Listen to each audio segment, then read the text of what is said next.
It's just so fascinating to watch the communication and the just the politics that are involved and the all the negotiation and the way they Mm. treat each other. Was that surprising to you that it was so complex? D- yes, I mean I've worked with chimps before. I'm not a chimp scientist. I'm not an expert in that sense, but I have, I've done a film myself a few years earlier on the Ngogo chimps, and I also worked on another one years previously. So some of that I knew, and in part that was why we made the series, that we knew there was going to be this level of complexity.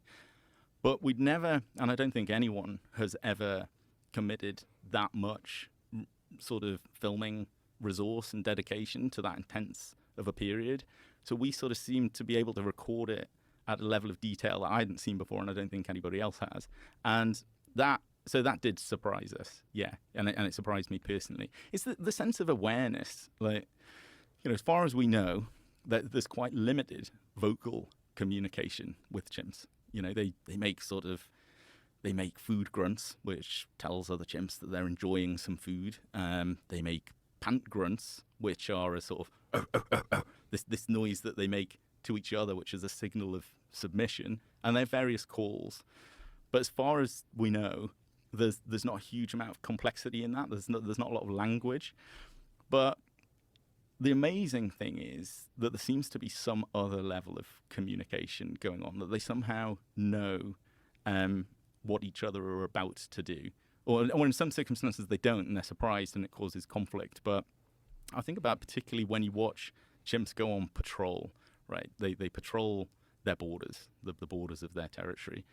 And they do that in silence. And they do that for a reason, because they don't want anybody outside their territory to know where they are. But how to coordinate that when they're not making any noise to each other at all? They're looking at each other, and they appear to be reading each other's intentions, and they kind of know without anybody saying anything that we're going on patrol now. This is it. That was very fascinating Yeah. because I was trying to figure it out myself. Like, how are they coordinating this? Like, how do they know? And I've had endless conversations with the scientists and at and go about that, and they're stumped as well, because there aren't really any signals that this is about to happen, and they'll be lying around or grooming or doing something completely disconnected, and then one chimp will get up and just start walking off in the direction of the border, and then the others will join. And then as they start moving closer to the border, the amount they vocalize just goes down and down and down to the point of being completely silent. And yeah, it's a mystery. That there must be something going on there, and often, maybe it's associated with specific individual chimps who the other chimps know that those guys are patrol leaders. Years ago, in the early days when the scientists were first there was a chimp called Ellington, and he was the patrol leader when Ngogo was one big group. He never showed any real interest in the dominance hierarchy, so he never made a play to be alpha. Didn't really seem that bothered. He was a high-ranking male, but he was not engaged in that internal dominance struggle at all, really. But of all the patrols that they witnessed there, Ellington was the one who was present for the most and quite often leading them. So he seemed to have this attraction to that behavior, or this ability or desire to go and patrol their borders more than other chimps. And maybe in some ways that explains the lack of communication, that it's actually the very fact of Ellington getting up and moving off for no apparent reason does communicate to the other chimps, okay, we're going to go on patrol now.